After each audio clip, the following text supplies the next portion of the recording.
With this, we come to Aquinas' conclusion. Going back to example of train cars, we start where Aquinas starts, with something that is moved. What is the cause of this movement? The first explanation is that it is moved by another.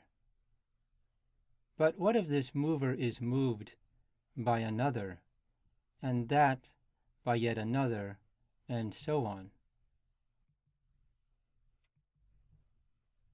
How do we explain the movement of the series of moved movers? What then is the cause of movement? The only explanation for movement is that there must be a mover that is not moved by another. Since it is unmoved, we could then call this mover an unmoved mover. Furthermore, because it is the cause of the movement of moved movers, it is called a first mover. Here, first is used not in the sense of the first of a long series, but first in the sense of primary, and in the sense that there is no mover prior to it. It is called first mover because it does not depend upon the motion of something prior for its ability to move other things. Thus it is first or prime in the sense that without it none of the other movers, we can also call them second movers, would move without this first unmoved mover. We can now therefore clearly understand that without a first or prime unmoved mover, there would be no movement at all. Or to put it the other way around, the fact that there are things that move necessarily entails that there is a first unmoved mover. And thus we finally arrive at Aquinas' conclusion. Therefore, one has to arrive at some first mover that is not moved by anything. This is what everyone takes to be God.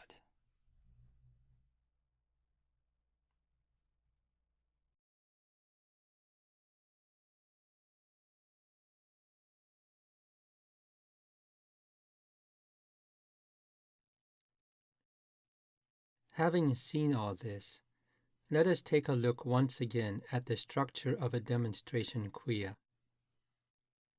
Such a demonstration begins with something evident to us.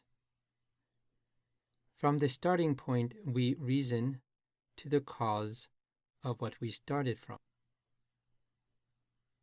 In Aquinas' first way, he begins with something evident to us, that is, something is moved. From here, he reasons that this must be moved by another, which is a mover. But if this mover is moved by another, it is a moved mover. And if the mover that moves this moved mover itself is moved, it too is a moved mover. This series of moved movers cannot, however, go on to infinity. We must arrive at some mover that is unmoved by another. And insofar as all other movement depends on this unmoved mover, we call it a first or prime mover. It is this first unmoved mover that we call God. Aquinas' way thus outlines a demonstration quia that begins with something evident to us, namely that there are things that are moved, and concludes to the existence of God. To sum things up, we can now better appreciate the whole structure and flow of Aquinas' first way. He begins with something evident to us, namely that there are things that are moved.